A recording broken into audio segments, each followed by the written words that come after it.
कुराड़ियूं वठो पुराणियूं पुराणियूं कबाड़ी जहिड़ियूं कुराड़ियूं वठो कुराड़ा वठो कुराड़ियूं वठो कुराड़ा वठो पुराणो भाई हे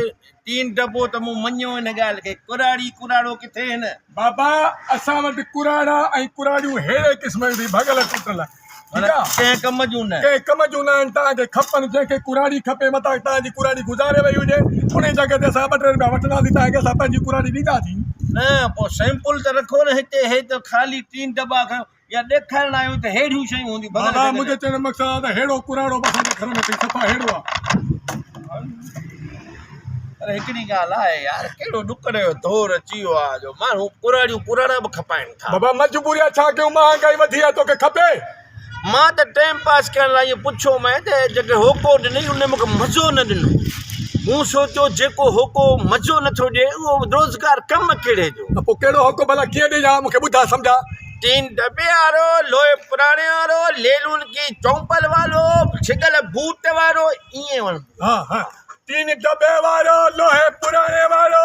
हिननि जो जेको हमरा उहो कुराड़े वारो वठो बाबा कुराड़ी वठो कुराड़ो वठो 3 दॿे वारो कुराड़ो वठो कुराड़ो वठो 3 दॿे जहिड़ा ओढ़ा वठो कुराड़ियूं वठो पुराणियूं कुराड़ियूं वठो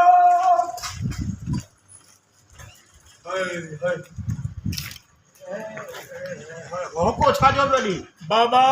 नयूं कुराड़ियूं वठो कुराड़ा वठो 3 दॿे जहिड़े बूथ वारा माण्हू वठो माण्हू वठी थो बाबा पहिरीं ॻाल्हि असां खपायूं था हाँ ख़ासि जेको कुराड़ो आहे तव्हांखे घर में नथो वञे मिसाल जीअं पुराणो सामान थींदो आहे हाँ। त माण्हू 3 दॿे खे वारे खे ॾींदा आहिनि न हाँ, हाँ। ईअं माण्हू जे करे कंहिंखे बि पंहिंजे घर में को कुराड़ो या कुराड़ी खपाइण चाहे थो उहो असांखे ॾिए पोइ असां वरी खपाईंदासीं खुदा जी साईं थी पहिरियां किथे हिते बि मां अचां थो 3 मिंट में हिते बि छो ॾिठो आहे घणा ॾींदे बाबा तूं पहिरियां वठी आ सामान चेक कंदासीं पोइ ॾिसूं था जेका वञ अलाए कहिड़ो सामान अथोसि भले जेको बि अथसि असांजे अखियुनि ते सामान वठंदासीं हा तबीब खे ॾेखारियईं अबा हे छा आहे हे मुंहिंजो पीउ आहे बाबो फादर पुट तो त पुराणो सामान उहो खणण थो वञा न पोइ हे वरी कंहिं नओं सामान आहे त हे बि पुराणो आहे ॾिसो साॻे बि थो हा हे पुराणो ॾे ख़बर हे तुंहिंजो छा थिए हे मुंहिंजी माउ आहे तुंहिंजी मां हाणे ॾाढ़ी अची वई आहे बाबा पीउ आहे त ॾाढी त हूंदसि तूं सम्झी छो नथो पी थो खपाई बाबा राति जो खंघे थो असांजी निंड थो बिठाए पियो त ॾिसी थो त महांगाई वञे थी चोट चढ़ंदी गेह महांगा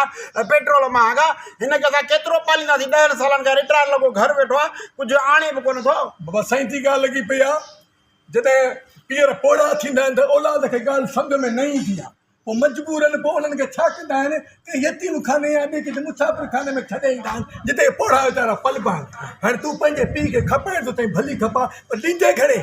हे बसि ॾिस न चेक कर घणे में वठंदे बाबा ॻाल्हि सही थी लॻी पई आहे तोखे वधीक कोन इहो 250 रुपया ॾींदो साईं 250 हा छो 250 बाबा छो क्या 250 थोरा आहिनि छा न असुल में छा जो मां ॿी ॻाल्हि पियो कयां हा बाबा थोरो ॾे मों कर 250 तोखे मां थो ॾियार पोइ हिन बवा खे तव्हां कढ